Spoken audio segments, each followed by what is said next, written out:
भूमिहार वनोन्मूलन अधिकार मंच हर साल 6 सितंबर को स्थापना दिवस उसका होता है। इधर कुछ कारणवश एक दिन आगे बढ़ गया, 7 सितंबर है स्थापना दिवस हम लोग मनाए हैं। और हमारी जो सरकार से स्थापना दिवस मनाने का जो मुख्य मांग है वो 3 मांगे हैं।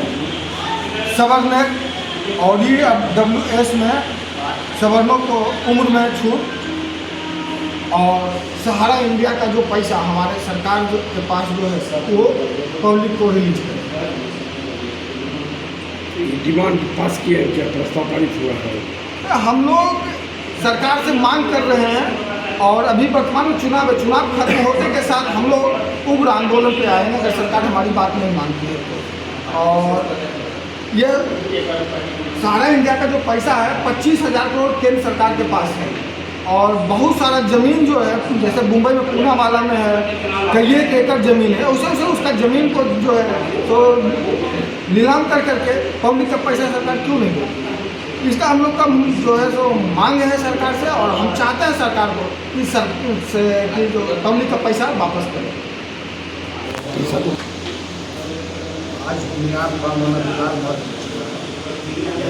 ये स्थापना दिवस मनाया गया। इसमें हम लोगों के संगठन द्वारा 3 मांग को रखा गया, जिसमें पहला मांग है सवर्ण, जैसे SC/ST एक्ट है उसी के तहत सवर्ण एक्ट का भी सरकार निर्माण करे, और सहारा इंडिया का पैसा समाज के जिन लोगों का है इनको लौटाया जाए, और EWS आरक्षण में जो उम्र सीमा जिसे OBC जनजाति में SC/ST को 5 वर्ष का छूट दिया जाता है, इस तरीका से हम लोगों को भी 5 वर्ष का छूट, बस यही मांग है। और अगर नहीं मानेगी तो यहाँ से लेकर मोकामा की 52 धरती से ये आंदोलन शुरू होगा, पटना होते हुए दिल्ली तक। आज भूमिहार वनोन्मूलन अधिकार मंच का 7वां स्थापना दिवस मनाया गया है। इस दिवस पे बहुत से जो भूमिहार वनोन्मूलन अधिकार मंच को की संरचना जिन्होंने की थी और जिनका समर्थन आता सारे लोग आए। इस स्थापना दिवस में संगठन के कार्यकारिणी की तरफ से अगले साल के लिए जो कार्यक्रम तय किए गए उसमें हमारा मुख्य मुद्दा समाज के लिए यह रहेगा कि सर्वप्रथम जिस तरह ST/SC एक्ट या अन्य एक्ट हमें परेशान करने के लिए बनाए जाते हैं, तो उसकी सुरक्षा के लिए हमारे लिए भी एक सवर्ण एक्ट होना चाहिए। मतलब हमारे साथ अगर कोई बुरा होता है तो हम भी अपने संविधान, हमारा जो मूल अधिकार है उसका उपयोग करते हैं। साथ ही साथ सबसे बड़ी समस्या है कि हमें EWS मतलब आर्थिक आधार पर आरक्षण के आधार पर हमें 10% आरक्षण दिया गया, लेकिन आरक्षण के एक मानक में उम्र भी एक आरक्षण के मानक में आता है। यह आरक्षण का झुंझुना हमें थमा के इसका बेसिक जो उम्र में छूट होनी चाहिए वो हमें अभी तक दिया ही नहीं है। हालांकि बहुत से स्टेट में इसमें सुधार हुआ है, लेकिन बिहार सरकार 17-18 साल पीछे चलती ही है।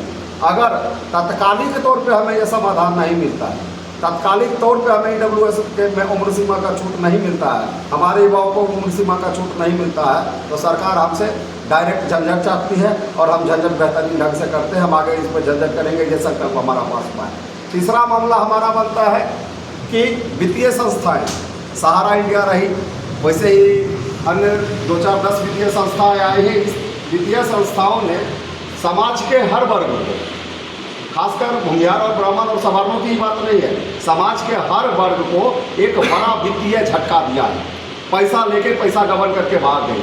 तो यह सरकार का दायित्व बनता है कि हमारे साथ अगर वित्तीय दुराचार होता है उसके लिए वित्तीय संस्थाएं हैं, सेबी हैं, वो हमारा पैसा हमें रिटर्न करें।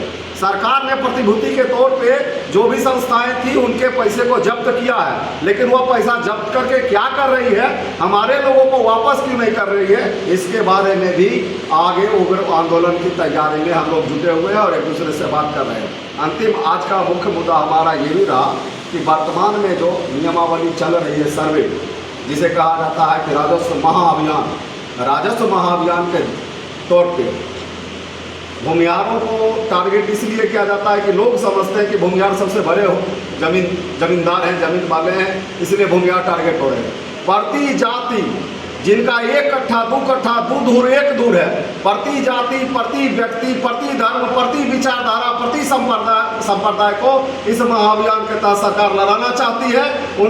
सरकार बायोलॉजी निकालती है कि कोई भी रसीद चलेगा, कोई भी कागज चलेगा, आपको जो प्रूफ है वो दीजिए, और नया यहाँ का SDO और CO सरकार से बना खुद को दिखाता है और कोई भी कागज नहीं लेता है। वहाँ जमाबंदी में कोई कागज जमा नहीं हो रहा है, किसानों के साथ दुराचार हो रहा है, काल की स्थिति तो मिला जुला के अगला कार्यक्रम हमारा कृषि पर भी होगा। बहुत बहुत धन्यवाद।